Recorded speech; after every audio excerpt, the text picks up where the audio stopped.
Hi friends, we have discussed what are the stable coins, how many types of stable coins are existing in the market. We have discussed, and also we have discussed what are the FATF standards for the global economy. We have discussed. Now we will discuss what are the global stable coins.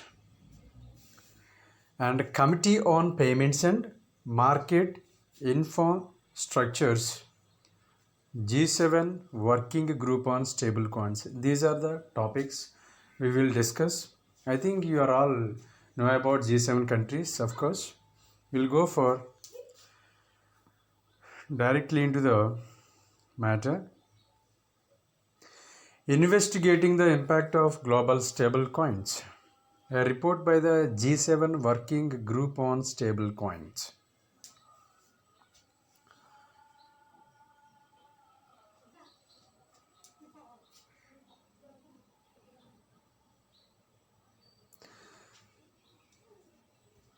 Stable coins have many of the features of crypto assets. I'm repeating. Stable coins have many of the features of crypto assets, but here the main difference between a stable coin and a crypto asset is that stabilize the price of the coin. That is the difference. A cryptocurrency and a stable coin is the main difference is the stability of the price of the coin. By linking its value to that of a pool of assets. By linking it to a pool of assets. That assets are going to stabilize the cost of the coin. Therefore, stable coins might be more capable. Stable coins might be more capable of serving as a means of payment. This is the main point to be noted, that stable coins might be more capable of serving as a means of payment. So there are so many cryptocurrencies in the market, but those who are maintaining stabilized cost by linking its a pool of assets will be considered as a payment cryptocurrency. So we are preferred such type of cryptocurrency to make payments and store of value, and they could potentially contribute to the development of global payment arrangements that are faster. Yeah, here it is the very important point, that these global stable coins are going to make global payment system would be more faster than ordinary cryptocurrencies. So ordinary cryptocurrencies are not possessing stability. Only those cryptocurrencies are possessing, having stability in their price, called as stable coins. Those stable coins are preferred for global payment. Anywhere in the world we can make payment with such type of stable coins. And their maintenance, their service charges, and all these things are more cheaper, more inclusive than present arrangements. Currently, for cross-border payments in the world, in the global economy, charges are more. If you want to pay for other countries, or from one country to other country, the charges and service fee are more costlier than these stablecoin arrangement charges. So in order to develop any country, these charges are to be very less. If we are paying very less for cross-border payments from one country to another, the country's GDP will be increasing, growth will be more if the charges are less. So that said, stablecoins are just one of many initiatives that seek to address existing challenges in the payment system, and being a nascent technology, they are largely untested.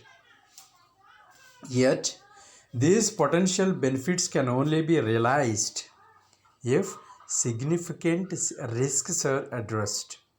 Stablecoins, regardless of size, pose legal, regulatory, and oversight challenges and risks related to. Yeah, of course, if we are considering stablecoins as a global payment system, there are some challenges for them also to be addressed for the global economy. What are the challenges we will look at? Legal certainty.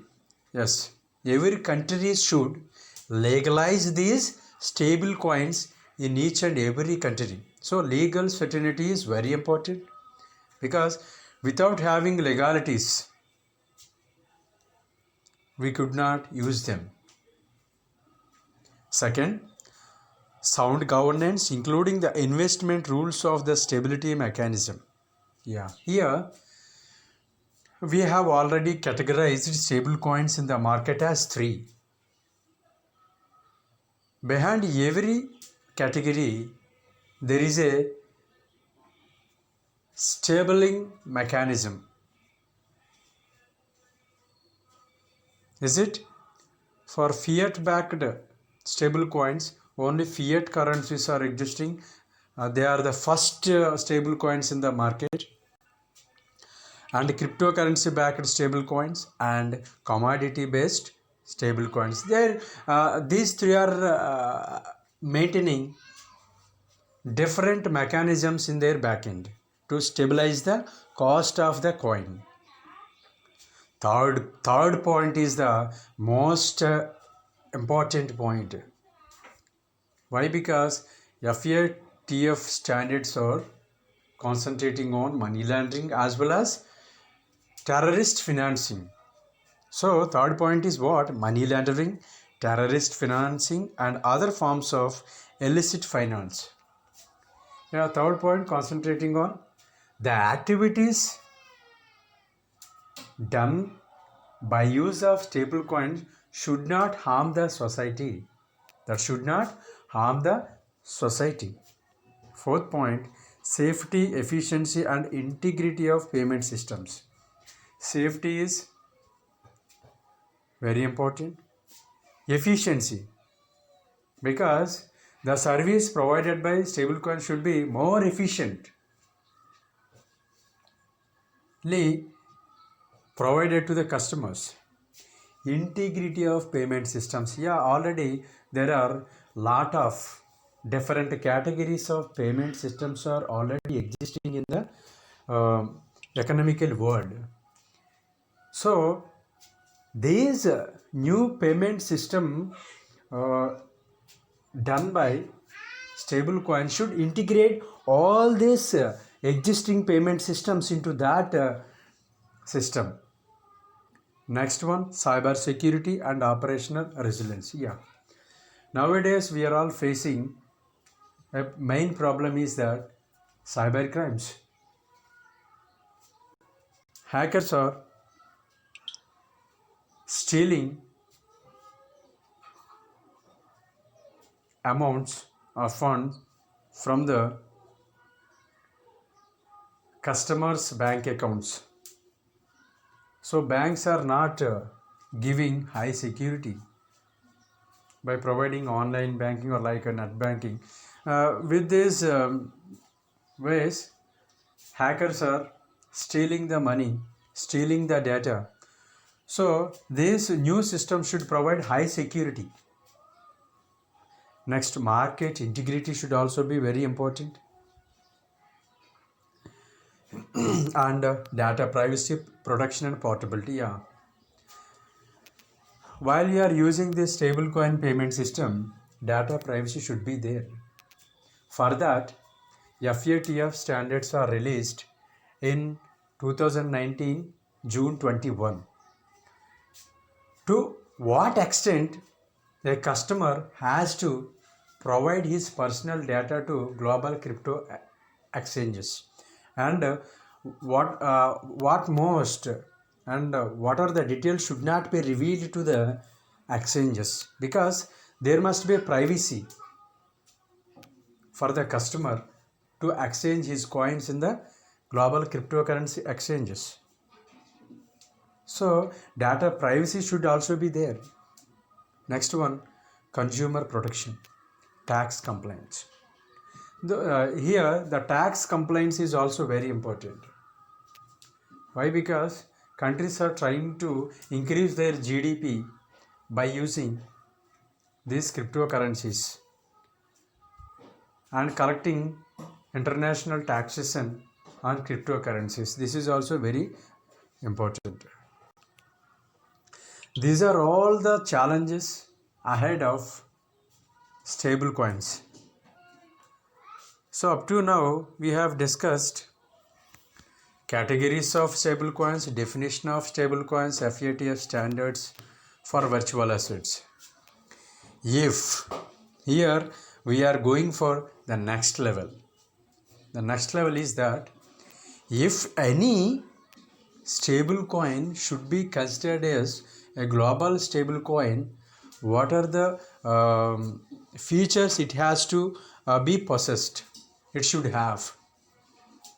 Because we have discussed, if any cryptocurrency want to become a stable coin, what are the characteristics that cryptocurrency should have? These things we have already discussed. But now here it is. If any stable coin want to become global economical supported global stable coin, what it has to have, what it has to possess, what it should have the characteristic. Here 4 characteristics a stable coin should possess in order to become a global stable coin.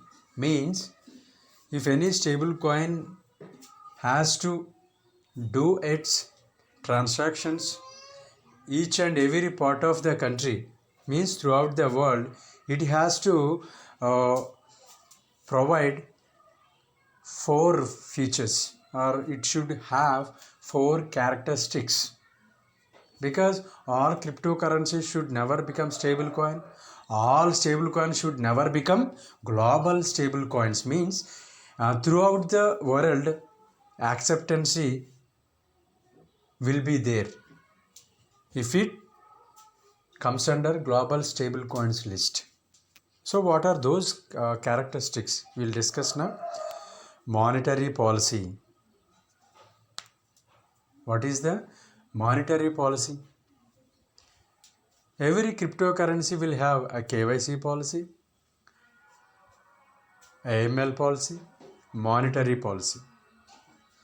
Why? Because these policies is different for each and every cryptocurrency, for each and every stable coin.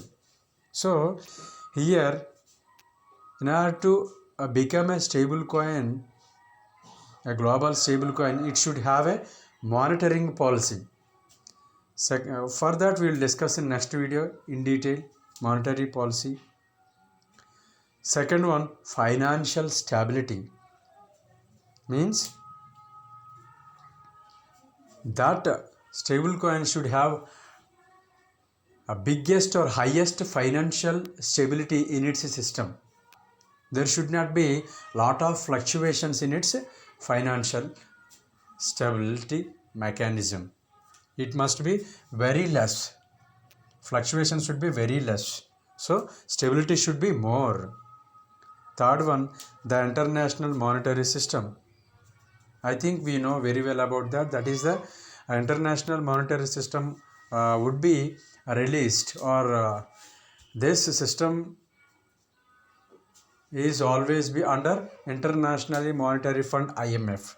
So every stable coin should possess the third point also, that is international monetary system, fair competition.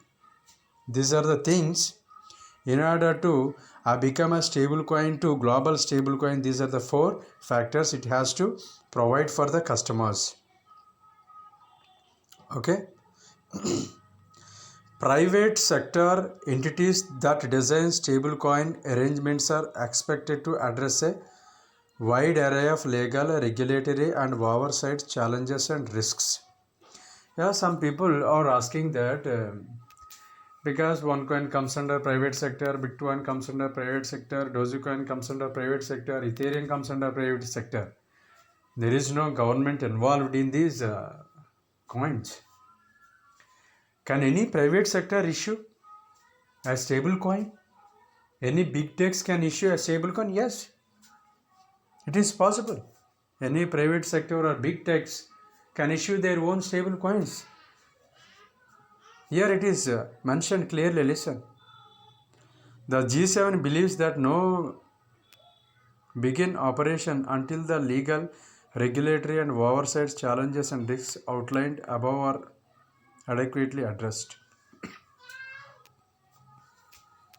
Because the standards given by FATF should be completely imposed, or full-fledged implementation should be there in each and every part of the country. That is a responsibility of FATF. FATF is taking care of money laundering and terrorist financing. So GSCS means global stable coins could have significant adverse effects both domestically and internationally on the transmission of monetary policy as well as financial stability. In addition to cross-jurisdictional efforts to combat money laundering and terrorist financing, means if one person are making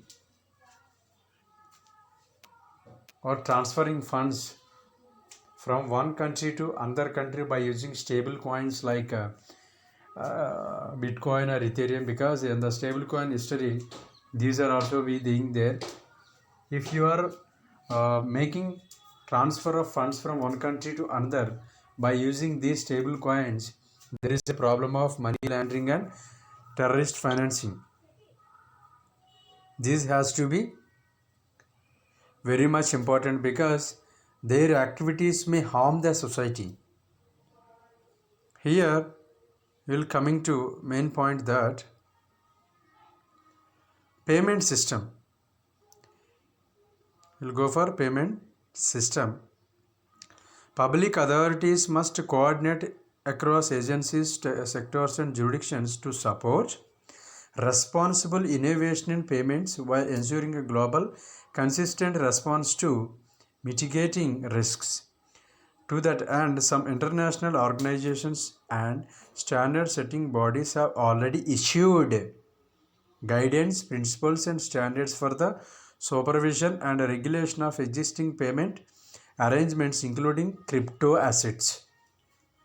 Listen, that includes crypto assets also, which address many of the challenges listed above.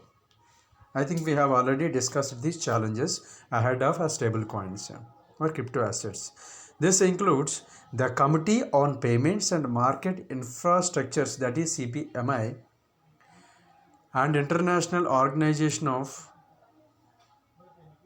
Securities Commissions, principles for financial market infrastructures for systematically important payments arrangements, as well as the recently strengthened Financial Action Task Force, that is the FATF. We have already discussed about the recommendations for AML, that is money laundering, this one, and counter finance terrorism, and countering the financing of proliferation of weapons of mass destruction, which include standards relating to virtual assets and virtual asset service providers. We have got so many news regarding this one because some people are using in a wrong manner Bitcoin and Ethereum like Ripple coins for terrorist activities. We have uh, listened or we come across with this sort of news. A lot of news came in this area because a lot of people in the world are using bitcoins for harming the society, mainly in terrorist activities. So, to stop such activities, FATF Financial Action Task Force finalized some rules. Each and every country should develop or fully implement these standards.